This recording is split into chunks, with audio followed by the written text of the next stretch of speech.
Saya tidak melihat adanya keberadaan beliau. Baik, saya kira langsung diskusi aja Pak Moderator. Siap Pak Sprit. Bu Gamayanti barangkali saya pengen tanya ini stigmanya udah berat sekali Bu Gamayanti ya. Kok sudah sampai urusannya cerai gitu ya. Bu Gamayanti bisa menceritakan fenomena apa kalau sudah separah itu di masyarakat? Silahkan. Baik, saya kira tadi jumlahnya juga tidak banyak. Walaupun juga kita tetap perlu untuk memperhatikan. Kalau dari sisi psikologi, Pak, setiap perilaku itu pasti ada yang melatar belakanginya. Ini harus kita lihat latar belakangnya apa, gitu. Apakah sudah begitu kuat situasi ini sehingga mengganggu proses berpikir dan juga kondisi emosi, atau jangan-jangan sebelumnya sebetulnya sudah ada persoalan di dalam keluarga itu, sehingga ini menjadi trigger saja sehingga diambil atau muncul sikap yang sedemikian. Ini perlu kita lihat. Ya. Baik, itu, Pak. Baik. Jadi tidak perlu dikhawatirkan akan menjadi suatu masalah sosial yang serius gitu ya? Ya, memang kita tapi perlu menelaah memang Pak. Kalau saya kita perlu mengeksplorasi lebih lanjut apa yang melatar belakangi hal itu. Saya kira demikian. Baik. Baik, saya belum melihat adanya pertanyaan dari apa yang mengikuti acara ini. Saya akan ajukan pertanyaan dulu kepada Pak Syahril nih. Pak Syahril, bisa suaranya dikeluarkan Pak Syahril? Anda, Pak Syahril masih oke, dah. Pak Syahril, ini kan Anda tadi menyampaikan bahwa infeksi ini merupakan infeksi emerging gitu ya, sesuatu yang baru. Nah, kemudian terkait dengan dampak sosialnya gitu ya, di mana saja kalau kita menghadapi sesuatu yang baru, acap kali menjadi musuh gitu ya. Tidak kenal maka tidak sayang. Ada pepatah begitu. Ada pepatah lagi yang mengatakan tidak kenal maka musuh. Gitu. Ya, Assalamualaikum Mas Harir. Ya. Assalamualaikum Mas Harir. Halo. Bisa mendengar? Siapa ini? Saya Pak Trisno. Assalamualaikum. Waalaikumsalam. Ya. Assalamualaikum Mas Harir. Saya? Pak Lutfi. Assalamualaikum Pak Lutfi. Assalamualaikum Pak Lutfi. Assalamualaikum Pak Lutfi, bisa mendengar suara saya? Assalamualaikum, bisa mendengar suara saya Pak Lutfi? Waalaikumsalam, bisa Pak. Alhamdulillah Pak Sarir, alhamdulillah. Kok terlambat Pak, kemana aja tadi? Saya tetap standby di sini Pak. Standby dari jam 12:30. Gitu. Ada gangguan ya? Oh, saya suara di sini jelas, suaranya Bapak jelas. Dengar. Dengar Pak Lutfi? Silakan dari Semarang. Ya, terima kasih. Terima kasih Pak Lutfi. Assalamualaikum warahmatullahi wabarakatuh. Yang kami hormati seluruh pembicara, terutama Ketua Istindo Pak Prianto dan Pak Lutfi sebagai moderator. Kami ditugasi oleh DPP kemarin suruh membahas tentang masalah hukum, tetapi ternyata ini yang dibahas tentang stigma. Akan tetapi akan coba tadi ulasan dari Dr. Sarir bahwa peran hukum sangat penting dalam rangka untuk menghilangkan stigma tentang petugas kesehatan, terutama perawat dalam menangani COVID. Saya akan coba bahwa peran hukum itu ada 3 peran sentral dalam hukum minimal yang kita harus bahas. Yang pertama adalah hukum sebagai alat penertib atau ordering. Kedua, hukum sebagai alat penjaga keseimbangan atau balancing. Yang ketiga, hukum sebagai katalisator yang berfungsi menjaga keseimbangan dan keharusan kepentingan-kepentingan. Ini yang barangkali kita bisa sampaikan yang pertama bahwa yang kedua bahwa di tengah ketakutan COVID ini menyebabkan terkoyaknya rasa kebangsaan, rasa bernegara. Sehingga rasa persatuan perlu kita pupuk. perlu kita persatukan, kita dengungkan untuk saling membantu agar percepatan penanganan COVID itu lebih baik. Kemudian merilis bahwa secara fundamental bahwa di negara kita di pembukaan Undang-Undang Dasar 45 juga sudah dibahas, dan terutama di Undang-Undang Dasar 45 pada pasal 28 ayat H itu juga dijamin bahwa setiap orang berhak hidup sejahtera lahir batin, bertempat tinggal dan mendapatkan lingkungan hidup yang baik, sehat, serta memperoleh pelayanan kesehatan. Yang kedua juga negara menjamin bahwa di pasal 34-nya itu ada negara bertanggung jawab atas penyediaan fasilitas kesehatan dan fasilitas layanan umum yang layak. Jadi melihat dari sini bahwa kesenjangan pengetahuan dan pemahaman tentang COVID itu merupakan salah satu elemen yang dapat mempercepat eskalasi pembelahan sosial masyarakat. Memahamkan dan menghalalkan cara demi tujuan kadang sangat memicu, menimbulkan satu kegaduhan dan dapat juga menimbulkan permasalahan hukum. Kita lihat bahwa di Jawa Tengah, terutama di Semarang, yang telah terjadi tentang penolakan jenazah perawat, itu kami ulas mencoba adalah bahwa berdasarkan Undang-Undang Nomor 4/84 tentang penanggulangan wabah COVID, dan kami merilis dalam KUHP pasal 212 sampai dengan 215, itu bisa dipedomani bahwa pasal itu mengatakan barang siapa dengan kekerasan atau ancaman kekerasan melawan seorang pejabat yang sedang menjalankan tugas yang sah atau yang menuntut kewajiban undang-undang atau atas permintaan pejabat memberi pertolongan kepadanya diancam karena melawan pejabat dengan pidana penjara paling lama 1 tahun 4 bulan atau pidana denda Rp400.000. Kemudian di pasal 214-nya juga mengatakan bahwa ayat 1, paksaan melawan dan perlawanan berdasarkan pasal 211 dan 212 dilakukan oleh 2 orang atau lebih bersekutu diancam penjara paling lama 7 tahun. Kemudian di pasal 215-nya menjelaskan bahwa disamakan dengan kata pejabat pada pasal 211-214, orang yang sedang menuntut ketentuan undang-undang terus-menerus atau untuk sementara waktu diserai menjalankan satu jabatan umum. Ini adalah pedoman yang diacu oleh penegak hukum di Jawa Tengah terutama terhadap penolakan jenazah salah satu perawat di Semarang. Sikap ketegasan daripada aparat penegak hukum dalam menangani permasalahan hukum dan permasalahan sosial masyarakat umumnya patut dibanggakan. Dan ini harus dicontoh penegak hukum di seluruh Indonesia. Agar hal ini bukan sekedar efek jera tetapi dengan tegas. Diberlakukan pasal tersebut di atas agar orang dan masyarakat yang menolak jenazah untuk dimakamkan adalah perbuatan yang melanggar hukum, harus diakui bahwa penegakan hukum mendapatkan apresiasi dari masyarakat Republik Indonesia yang dampak sosialnya cukup dahsyat. Ini sebagai jawaban sosial di dalam melawan pandemi yang sekarang. Penerapan hukum dengan pasal tersebut di atas harus diberlakukan secara luas dan harus disosialisasikan terhadap seluruh penegak hukum di Republik Indonesia untuk selanjutnya disosialisasikan kepada masyarakat Republik Indonesia. Kenapa demikian? Karena di wilayah kita ada Babinsa, bagi Kamtipmas, dan di tiap-tiap kelurahan masih ada tempat pemakaman umum. Ini adalah peran pemerintah daerah juga gencar mensosialisasi konsekuensi hukum terhadap masyarakat yang dengan sengaja menghalangi petugas yang menjalankan dan menanggulangi pembasmian COVID.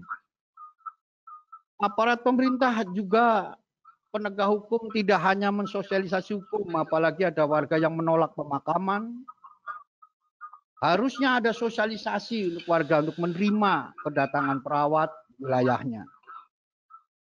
Dokter, perawat, dan tenaga kesehatan lain adalah pejuang garda terdepan dan garda terakhir dalam melawan wabah COVID. Beberapa waktu lalu semakin marak kabar berita di medsos berbagai wilayah RI ada beberapa warga tertentu yang sudah menolak terhadap perawat, dokter di kos-kosan. Ini akan berdampak sosial sangat tinggi. Oleh karena itu patut bahwa penegak hukum wajib diacungi jempol dengan ketegasannya. Untuk mengantisipasi oknum warga yang mempunyai kekuatan sosial di wilayah tertentu, tentu harus ada sosialisasi ke masyarakat tentang aturan hukum, khususnya pada pasal tersebut di atas, agar warga khalayak ramai paham dan mengerti konsekuensi hukum, apalagi melakukan penolakan terhadap kerja kemanusiaan yang sangat mulia ini. Sehingga bisa ditarik benang merah bahwa tindakan tegas aparat penegak hukum terhadap penolakan-penolakan terhadap jenazah maupun penolakan-penolakan terhadap pejuang kemanusiaan ini adalah patut diacungi jempol dan terus ditegakkan sebagai upaya memberikan satu kepastian dan kemanfaatan agar penegakan keadilan tetap sebagai rasa kemanusiaan dan berbangsa tanah air. Saya kira ulasannya itu Pak Lutfi secara pandangan kami. Semoga masyarakat dengan pandangan ini semakin memahami, semakin mempererat persatuan dan saling membantu antar satu dengan yang lain. Terima kasih.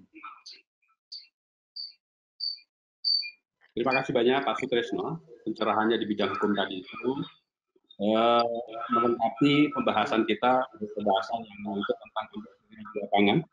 Kemudian tadi sudah ada pembahasan dari aspek psikologi. Kemudian sekarang kita juga ikut mendengarkan bagaimana pembahasan dari aspek hukum. Nah, saya ini belum ada pertanyaan dari pendengar, gitu ya, sejauh yang saya perhatikan. Saya akan coba ajukan pertanyaan kepada Pak Sahril. Pak Sahril, apakah bisa mengikuti saya? Silakan Pak. Baik, Pak Sahril, ya. Ini kan tadi disampaikan bahwa COVID ini merupakan infeksi emerging, gitu ya, sesuatu yang baru. Dan tahu sesuatu yang baru itu kan tentunya akan menimbulkan rasa tidak nyaman, rasa khawatir yang lebih besar pada sesuatu yang sudah kita kenal dengan baik. Seperti kita sebut tidak kenal maka tidak sayang, gitu ya. Nah, dalam konteks ini dampaknya dengan sosial masyarakat yang disampaikan, ini ada pertanyaan. Oke, saya tutaskan dulu sebelum kita ke pertanyaan yang ada. Dalam konteks yang Bapak sampaikan secara sosial tadi itu, saya kira bukan hanya masyarakat saja yang merasa asing dengan infeksi ini, bahkan bagi tenaga kesehatan sendiri pun sebelum kemudian berlangsung sekian waktu ya, banyak sekali yang asing dengan ini dan sehingga mereka meresponnya juga tidak dengan tepat. Nah, sekarang apakah kondisi untuk memahami infeksi emerging ini sudah ada peningkatan yang cukup signifikan di kalangan nakes itu sendiri, ataukah belum ada perubahan yang signifikan? Silakan Pak Sahril. Ya, terima kasih Pak Lutfi. Jadi istilah infeksi emerging tadi dan new emerging, ya, itu ada suatu penyakit infeksi yang baru ya, emerging itu baru. Jadi semulanya belum dikenal. Makanya yang virus corona ini memang dia sel awalnya sama-sama sel corona gitu ya. Tetapi yang ini sudah jenis baru.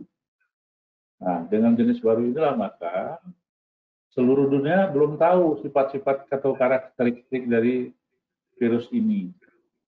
Makanya banyak perdebatan apakah melalui droplet, melalui airborne dan seterusnya, ya kan? Apalagi kecepatan atau spreading penularan itu jauh lebih cepat daripada orang berpikir, Pak. Orang belum sampai dia sudah menyebar, sehingga orang itu panik. Tetapi secara keseluruhan, namanya aja infeksi, berarti itu kan menular, Pak ya. Nah, salah satu cara untuk melakukan penularan itu adalah mencegah terjadinya penularan. Ya, mencegah. Nah, infeksi itu dicegah penularannya berdasarkan cara dia menularkan. Begitu loh Pak ya. Kalau dia menularnya melalui droplet, maka droplet itu bagaimana caranya agar tidak menjadi sumber penularan. Salah satu contoh dengan memakai masker. Yang kedua, penularannya juga melalui kontak. Kontak itu artinya begitu orang batuk, muncrat istilahnya gitu Pak ya, dia nggak pakai masker, mengenai handphone, mengenai meja dan sebagainya, apabila dipegang oleh orang, itu maka virus itu akan kena di tangan orang tersebut. Nah, apabila tidak cuci tangan, maka begitu orang itu mengenai mulutnya, hidungnya, itu menjadi sumber penularan. Makanya kok perlu cuci tangan, gitu Pak. Nah, inti dari itu semua. Jadi bagaimana mencegah penularan, menghindari penularan. Nah, kemudian setelah itu apabila sakit, maka kita perlu untuk melakukan pengobatannya atau penanganannya. Yang menjadi masalah penyakit infeksi, apapun infeksinya, apabila ini menyebar yang kita sebut dengan pandemi, maka kita itu berpacu dengan kecepatan kita memutus mata rantai. Makanya ada program PSBB, kalau di luar negeri lockdown. Tapi betul-betul mata rantainya diputus. Karena apa? Virus ini dibawa oleh orang. Jadi kalau orangnya jalan-jalan kemana-mana, maka dia akan terjadi penularan.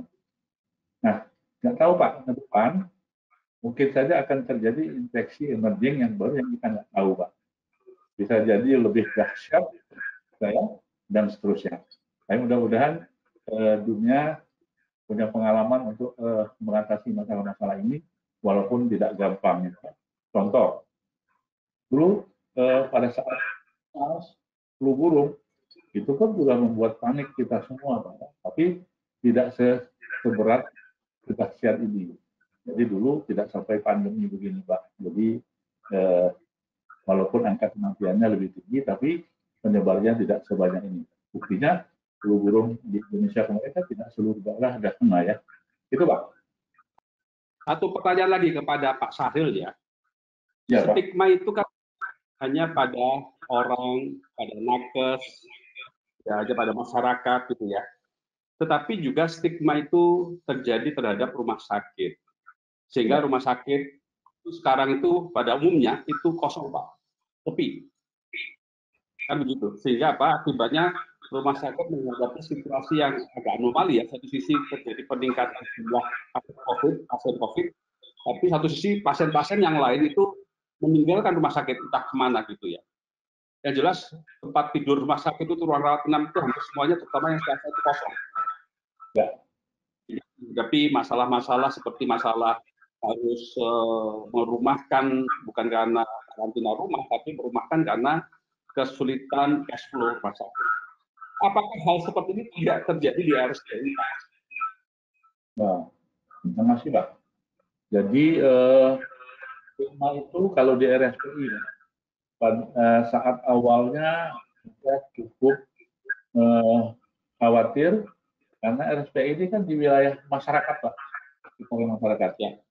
Nah, kami harus bisa melakukan pendekatan dengan lurah, camat, dan polsek Pak, dan polres.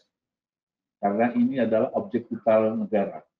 Jadi objek vital negara itu harus diamankan. Jadi tidak boleh ada masyarakat yang mendemo rumah sakit karena dia di wilayah masyarakat. Dan alhamdulillah sampai saat ini itu terkendali. Nah, kalau masalah tadi bukan stigma Pak sebetulnya masyarakat tidak datang ke rumah sakit, tetapi mereka sadar saat ini banyak sekali virus corona ini juga ada di rumah sakit. Dan terbukti kan pasien-pasien banyak di rumah sakit. Jadi daripada dia itu bukan stigma sebetulnya, menghindari Pak. Beda. Dan memang bornya rata-rata udah dikeluarkan persen. Tapi nggak apa-apa, itu konsekuensi. Karena kalau saya mengambil dari Ibu Gamayanti tentang pengertian stigma satu apa ya tadi sebutkan ketika mendeskripsi seseorang atau sesuatu gitu kan, sepertinya mendekati juga orang rumah sakit itu, ya berarti sekarang ini jadi semacam pusat COVID gitu ya. Bagaimana Bu Damayanti? Ya, kalau saya tidak salah kan juga memang ada himbauan juga ya Pak ya, bahwa ketika orang sakit dan tidak terlalu parah, memang kemudian disarankan untuk tidak datang berobat. Saya kira ada cukup banyak himbauan seperti itu juga dari berbagai organisasi profesi. Saya kira itu mungkin juga menjadikan masyarakat yang tadinya sudah sedikit-sedikit harus berobat ke dokter, harus ke rumah sakit, lalu mereka berupaya untuk melakukan sendiri dulu atau mungkin berkonsultasi dengan teleconsultation, karena saya juga melihat cukup banyak dokter-dokter yang membuka konsultasi online untuk pasiennya. Jadi saya kira mungkin saya sih setuju dengan apa yang disampaikan Dr. Syahril tadi, kesadaran masyarakat. Baik, Bu Damayanti. Mungkin karena ada juga imbauan dari Dirjen Yankes agar sementara dokter tidak melakukan pelayanan rutin terlebih dahulu gitu ya. Ada pertanyaan dari pertanyaannya itu yang pertama, seperti kejadian di RSUD Semarang, RSUD Bogor dan rumah sakit lainnya, apakah perlu dibuat pernyataan tanggung jawab penuh dan dari pasien atas informasi yang pasien berikan? Jadi kalau ada pasien yang tidak jujur memberikan informasi, harus bertanggung jawab atas akibat ketidakjujurannya. Nah, ini mungkin saya mencoba ke Pak Sutrisno ya, Pak Sutrisno.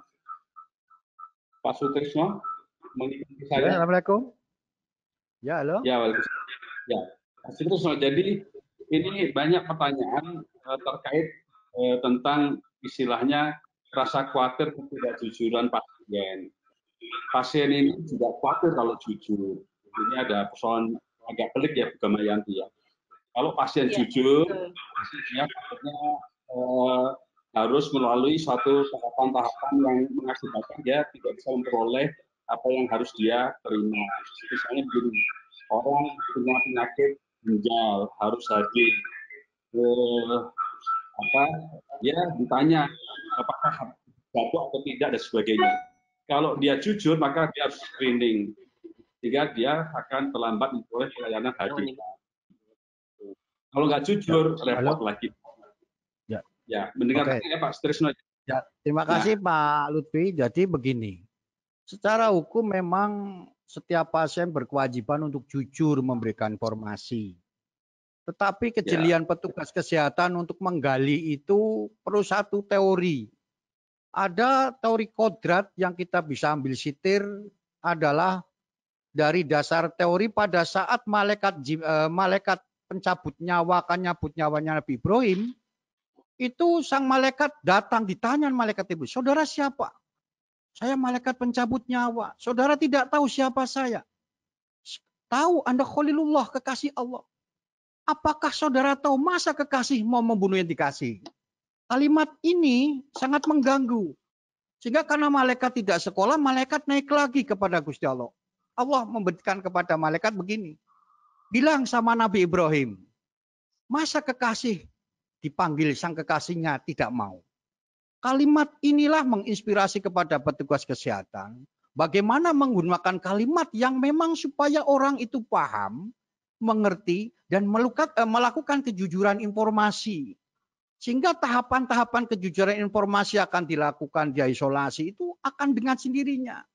Ini yang sering terjadi adalah gagal komunikasi karena menggunakan kalimat-kalimat yang tidak efektif. Ini yang barangkali nanti juga Bu Laksmi akan bisa menjawab betul. Beliau adalah pakar bagaimana seorang bisa mengungkapkan satu kalimat yang bisa otomatis orang bisa mengeluarkan dan bisa menyatakan dengan sendirinya. Ini yang barangkali kita sitir. Sehingga pernyataan bahwa apakah itu secara teks perlu dikasih kejujuran. Kejujuran adalah memang hati nurani, karena dia kejujuran adalah butuh resiko. Apakah dia berani mengorbankan resiko demi risiko yang lain? Ini yang ada namanya advokasi, edukasi pasien sejak awal. Jadi edukasi pasien itu sangat penting dalam proses pelayanan kesehatan. Oleh karena itu orang tidak bisa dengan sendirinya ditanya kemudian nanti akan jadi gagal paham. Karena orang yang gagal paham ini yang bisa repot Pak Lutfi. Saya kira itu pendapat saya Pak Lutfi. Baik Pak Sutrisno. Pak Harif masih monitor? Pak Harif? Halo Pak Harif?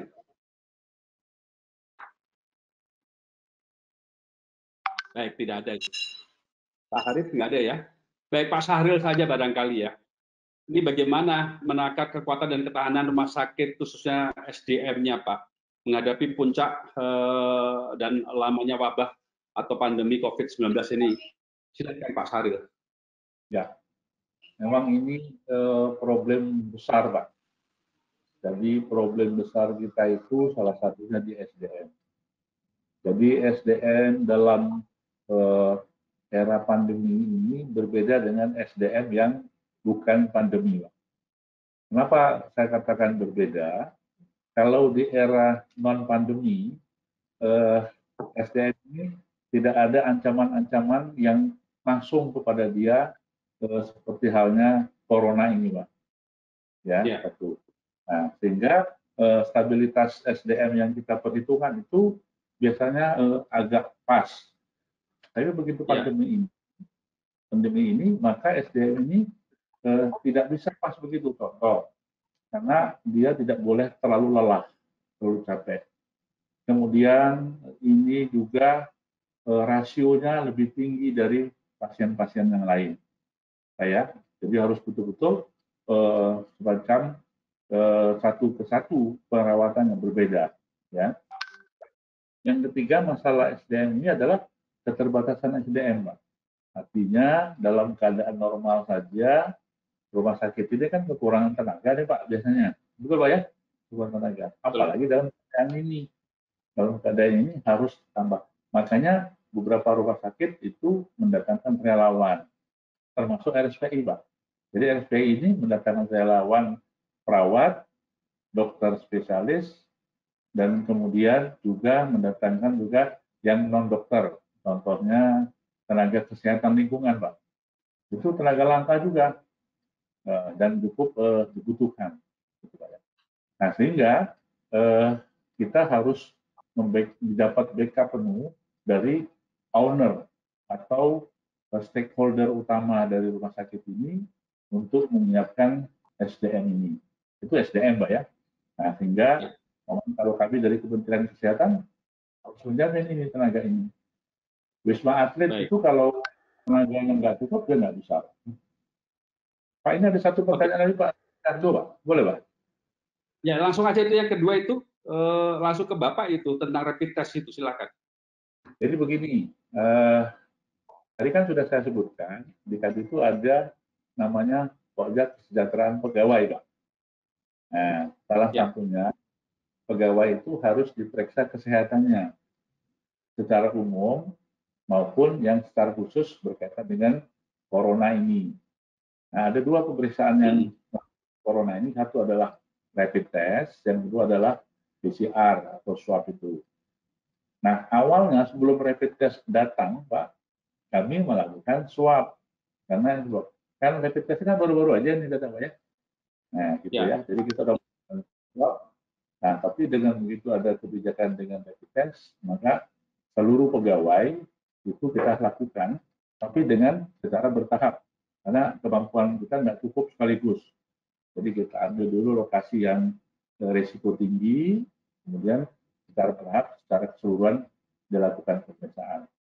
Nah ini satu lagi Pak, yang menjadi masalah tadi, menjawab yang nomor 2 tadi, kekuatan dan ketahanan. Karena rumah sakit ini risikonya kan tinggi Pak, ketularan. Nah Pak Lutfi, Bu Indria, maupun Pak Anik yang lain, Pak Sutrisno terutama, bayangkan kalau ada dokternya yang positif satu, Pak. Perawatnya yang positif satu. Dan nggak gampang loh satu, biasanya ada lagi kawannya yang kena. Karena sumber itu. Di kami pun sudah beberapa perawat harus kami isolasi, Pak.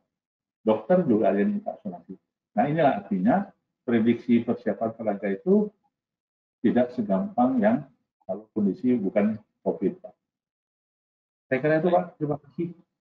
Baik, Bu Gamayanti, bagaimana atau kapan seorang dokter sebaiknya berhenti dalam melayani pasien terkait dengan kondisi dan reaksi pandemi COVID-19 ini? Ini pertanyaan dari Dr. Saya kira kita kembalikan pada tugas seorang dokter ataupun tenaga kesehatan yang lain bahwa harus bekerja tepat, akurat, sesuai dengan SOP. Saya kira demikian, ya. Kalau memang ternyata mereka sudah karena sesuatu, mungkin karena cemas, gangguan konsentrasi, kemudian tidak bisa bekerja sesuai dengan SOP, artinya kan ini bisa membahayakan dirinya atau membahayakan orang yang dirawat atau membahayakan teman sekerjanya. Ini yang saya kira perlu ada evaluasi dari pihak manajemen untuk mungkin mengistirahatkan, memberikan jeda pada yang bersangkutan untuk bisa menyehatkan dirinya lagi, baik secara fisik maupun secara mental. Nah, saya kira saya juga ingin mengusulkan sebaiknya memang di rumah sakit ini ada, saya yakin kalau penjadwalan waktu sudah ada, tetapi juga mungkin ada kesempatan dan fasilitasi untuk teman-teman nakes ini bisa melepaskan atau releasing dari ketegangan maupun kelelahan fisik maupun psikologis ini. Mungkin bisa ada semacam, seperti tadi Dr. Syahril juga menyebutkan bermacam-macam termasuk jamu dan sebagainya, begitu ya Pak ya. Mungkin ada semacam grup counseling untuk para nakes, baik secara online maupun offline. Karena sebetulnya grup counseling secara online ini juga sangat dimungkinkan, dan saya kira teman-teman kami dari IPK Indonesia juga siap untuk melakukan hal itu.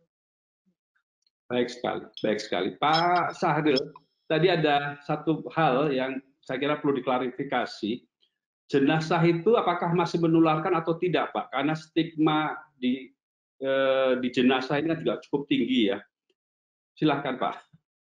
Ini kayaknya perlu diskusi juga, Pak. Kalau kita melihat adanya penolakan itu, karena mereka punya anggapan begini.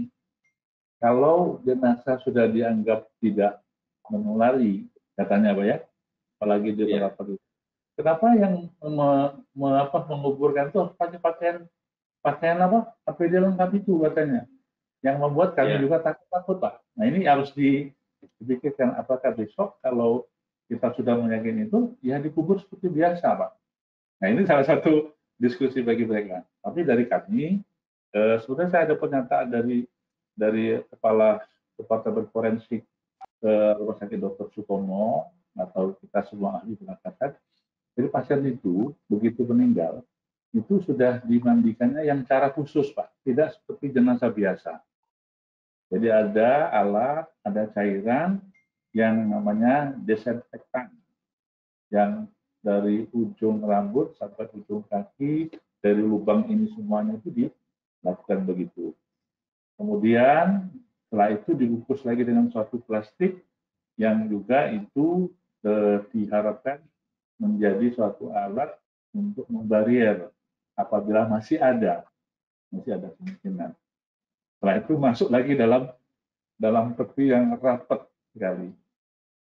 Nah, secara medis, SOP yang kita lakukan itu adalah jenazah itu sudah tidak lagi mengandung virus. Karena virus pun itu akan mati dalam sekian jam kalau dia tidak dalam inangnya yang masih hidup, Pak, dari orang itu. Nah, tapi tadi betul, Pak, masyarakat masih aja ngeyel kalau memang begitu, kenapa begitu? Tapi jadi takut dong katanya. Nah, ini saya monggo silakan kalau ada yang mau jawab, ini saya kira bagus itu, Pak. Ya, tapi saya ingin mempersiskan dulu. Di luar protokol perawatan jenazahnya, tadi dikatakan mayat itu kan butuh inang, virus itu butuh inang. Berapa lama setelah kematian, mohon dipertegas lagi, Pak, setelah kematian? Bukan masalah lamanya. Jadi virus itu sudah mati dengan desinfektan, Pak. Nah, desinfektan yang diberikan itu sudah membunuh semuanya. Sama halnya kalau tadi ada orang droplet batuk, terus kita megang itu, kita cuci tangan dengan sabun atau hand sanitizer, sudah mati gitu loh. Apalagi dengan desinfektan yang pakai alat itu yang tidak memungkinkan ada tuh. Artinya tingkat tingkat kekeliruan pada masyarakat itu terlalu jauh ya, yaitu sudahlah dirawat jenazah secara khusus COVID, kemudian sudah di peti mayat gitu ya kan, peti jenazah gitu kan, kok masih juga ada stigma di situ kan, berarti terlalu jauh gitu ya, stigma yang sangat tidak perlu terjadi pada masyarakat sebetulnya, begitu maksudnya Pak Sahril ya. Betul Pak. Sama dengan yang tadi tugas atau perawat yang didiskriminasi tadi juga begitu. Ya. Jadi perawat ini Pak ya, perawat di rumah sakit itu, jadi begitu dia masuk ke rumah sakit dengan pakaian dari rumah, begitu dia masuk udah ganti pakaian kerja Pak. Ya. Kemudian begitu dia akan berhubungan dengan pasien COVID, dia sudah pakai APD namanya. APD lengkap. Sebelum pulang, dia harus mandi di rumah sakit, Pak. Jadi tidak ada petugas kita yang tidak mandi di rumah sakit. Makanya kita siapkan semua. Dan dia pulang itu dalam keadaan sudah bersih lagi. Jadi tidak ada pakaian lagi yang mati. Nah, sebetulnya itu satu. Yang kedua, kalau menyadari penularannya tadi lewat itu, apalagi kalau orang berjarak lebih dari 2 meter gitu, kan tidak sampai virus baru. Bukan airborne, beda ya. Baiklah, Bapak dan Ibu sekalian, terima kasih banyak para panelis atas paparannya. Pak Lutfi. Ya, silakan dari Pak Harif, saya Harif. Oh ya, silakan Pak Harif. Tadi saya sempat panggil, silakan. Ada pertanyaan terkait dengan santunan ya? Ya betul, asuransi betul. Ya. Silakan. Ya, sejauh kami koordinasi dengan kementerian melalui Satgas itu akan ada santunan dari masing-masing badan penyelenggara. Tentu yang menjadi anggota, misalnya BPJS Tenaga Kerja akan memberikan santunan kematian, bahkan itu termasuk juga adalah untuk santunan kepada anak yang ditinggalkan. Ya. Begitu juga Asabri dan begitu juga di BKN, ya. Itu informasi yang kami dapatkan adalah demikian. Dan ada juga pihak-pihak lain, swasta misalnya, itu memberikan santunan juga. Antara lain yang kami bersama organisasi profesi itu adalah Aksa Mandiri, ya. Aksa Mandiri, tapi ini baru difokuskan untuk rumah sakit rujukan. Dan juga ada pihak non-government yang lainnya, misalnya TikTok. TikTok itu memberikan santunan juga kepada tenaga kesehatan bila wafat. Gitu. Itu saya kira untuk yang wafat ada.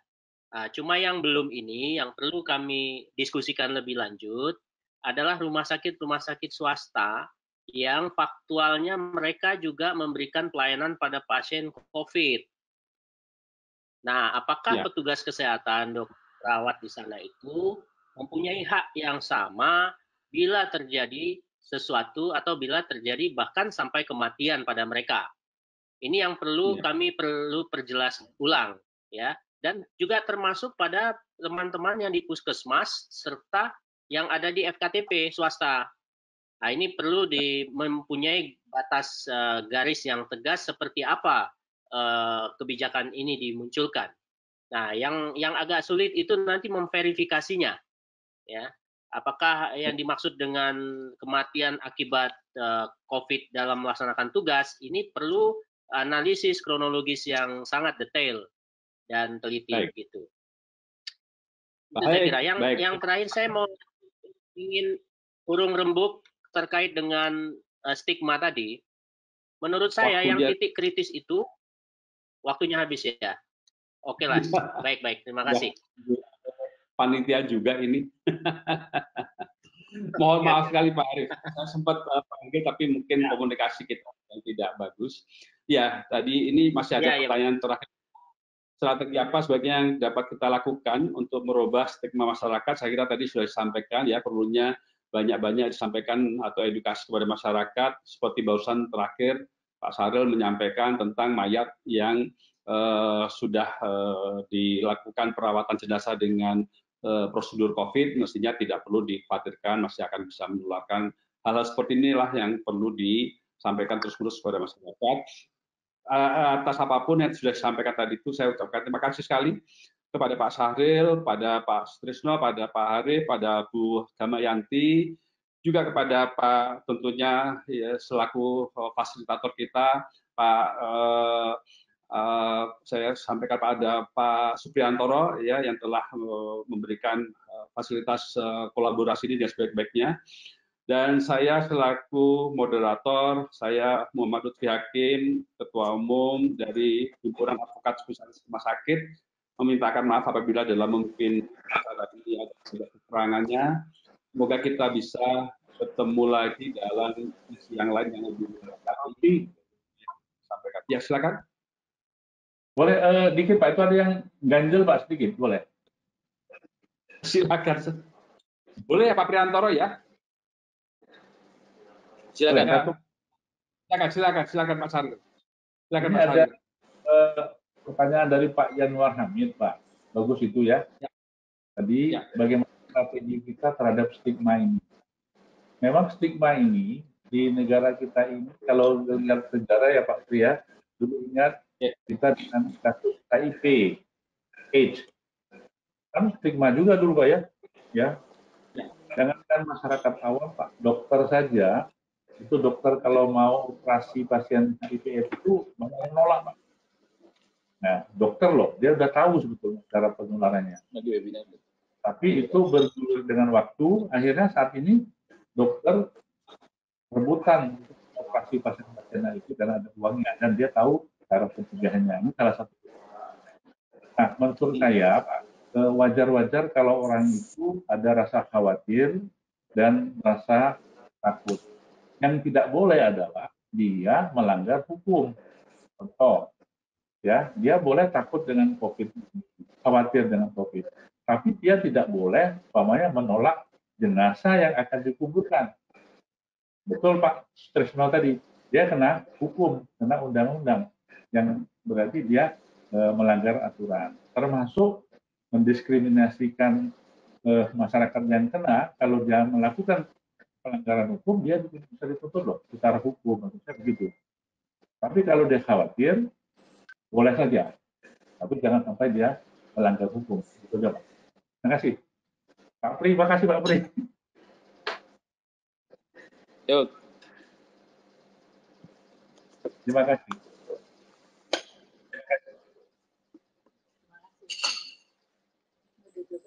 Pak Lutfi sudah Pak, terima kasih tambahannya. Terima kasih Pak Syahril, baik sekali. Dan saya kembalikan kepada Pak Supriantoro untuk menutup acara ini. Kami silakan Pak Supriantoro.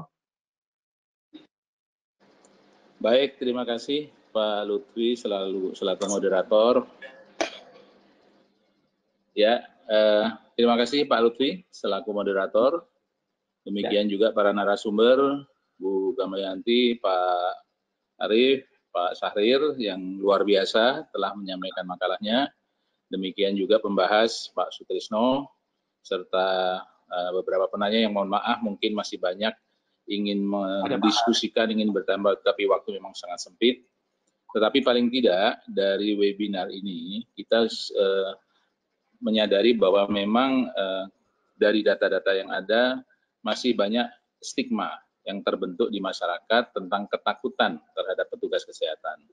Di sisi lain, seperti contohnya sudah dijelaskan oleh Pak Syahril, bahwa sebetulnya rumah sakit sudah memproteksi dan membuat suatu prosedur sehingga pada saat ya ini jadi apa yang disampaikan oleh para narasumber saya pikir ini sudah jelas. Yang menjadi masalah mungkin kita baik rumah sakit maupun berbagai pihak lebih banyak memberikan informasi kepada masyarakat supaya tahu bahwa petugas kesehatan yang keluar dari rumah sakit itu setelah mandi, membersihkan diri dan seterusnya sebetulnya sudah bersih dari virus, sehingga pada waktu kembali atau pergi kemanapun itu sudah tidak berbeda dengan orang-orang yang ada di luar. Nah, dengan demikian tidak perlu ada ketakutan lagi bagi mereka-mereka yang punya pemondokan atau apalagi yang di tempat penguburan kalau memang itu terjadi, bahwa itu akan membawa penularan. Apalagi sampai dengan sekarang prinsip penularan tidak melalui airborne. Sehingga moga-moga dengan webinar ini makin banyak pemahaman masyarakat tentang tidak berbahayanya petugas kesehatan karena dia sudah ada prosedur untuk membersihkan diri dan kemudian juga setelah dia keluar tidak berbeda dengan orang lain. Demikian Bapak Ibu sekalian, moga-moga webinar ini bermanfaat dan tentunya kita selalu mengapresiasi teman-teman petugas kesehatan yang betul luar biasa dedikasinya dengan segala keterbatasannya. Moga-moga tetap mendapat APD yang memenuhi syarat dan demikian juga tidak lagi terjadi stigma seperti yang terjadi selama ini. Terima kasih. Sampai bertemu pada webinar Twice Weekly webinar yang akan datang pada hari Selasa tanggal 28 April dengan topik tentang analisa biaya klaim rumah sakit pada pelayanan COVID-19. Terima kasih, mohon maaf bila ada kekurangan. Sekian, wassalamualaikum warahmatullahi wabarakatuh. Waalaikumsalam warahmatullahi wabarakatuh. Tanya ya, selesai ya. Assalamualaikum warahmatullahi wabarakatuh. Waalaikumsalam Pak Lutfi.